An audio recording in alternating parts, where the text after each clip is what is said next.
Hello बच्चों, आज हम पढ़ेंगे फिज़िकल क्वांटिटीज़ के बारे में।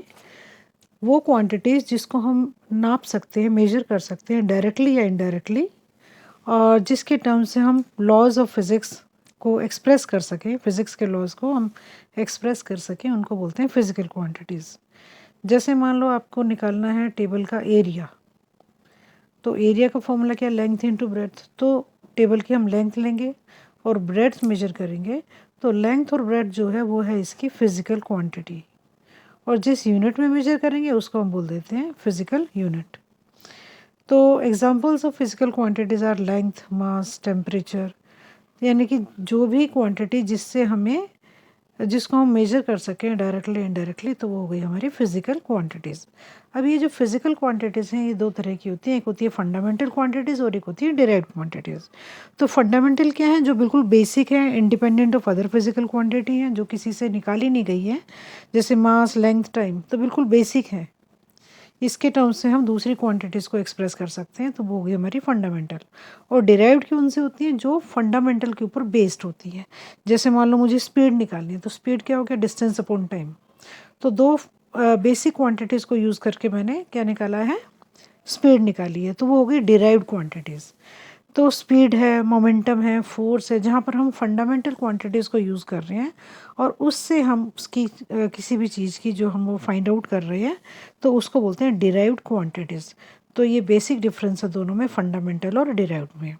अब क्या कैरेक्टरिस्टिक्स होने चाहिए किसी भी फिजिकल क्वांटिटी में? कैसी होनी चाहिए? एक तो वो वेल डिफाइंड होनी चाहिए, कोई पूछे तो कि इसकी डेफिनेशन क्या है, तो you should be able to explain it. दूसरा, उसका साइज़ कन्वीनियंट होना चाहिए। कन्वीनियंट का मतलब क्या है? अगर आपको यहाँ से बॉम्बे का डिस्टेंस निकालना है, तो अगर आप उसको मिलीमीटर में या सेंटीमीटर में एक्सप्रेस करोगे तो वो कन्वीनियंट साइज़ नहीं है, उसको हम किलोमीटर में एक्सप्रेस करते हैं। और वो जो और क्या है कि it should not change with time, time के साथ वो चेंज नहीं होनी चाहिए। इजीली एक्सेसिबल होनी चाहिए कि हर कोई उसको इजीली यूज़ कर सके, और ये कभी भी टेम्परेचर या प्रेशर के वेरिएशन से चेंज नहीं आना चाहिए। इसमें टेम्परेचर या प्रेशर का अगर वेरिएशन है तो उसमें कोई चेंज नहीं आना चाहिए। और इंटरनेशनली एक्सेप्टेबल होनी चाहिए, कि जहाँ पर भी इंटरनेशनल लेवल पे ये एक्सेप्टेबल होनी चाहिए। तो ये कैरेक्टरिस्टिक्स हैं किसी भी फिज़िकल क्वांटिटी के।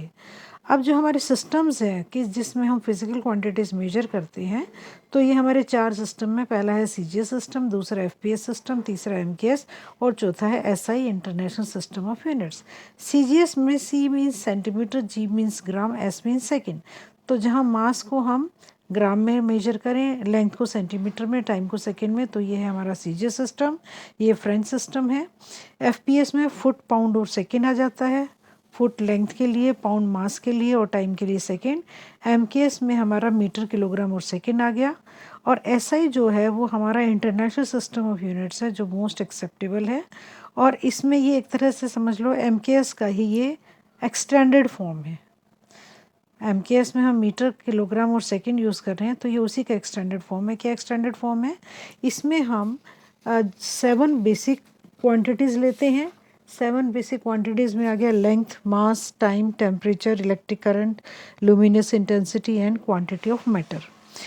लेंथ की यूनिट है मीटर, मास केजी, टाइम सेकेंड में, टेम्परेचर केल्विन में, electric current ampere, luminous intensity candela और क्वांटिटी ऑफ मैटर मोल में। इसके साथ हम 2 सप्लीमेंट्री क्वांटिटीज़ भी इसमें लेते हैं। सप्लीमेंट्री क्वांटिटीज़ हमारी क्या है? Plane angle and solid angle. कोई भी 2 लाइन जब इंटरसेक्ट करती हैं तो वो प्लेन एंगल बनाती है, उसकी यूनिट होगी रेडियन।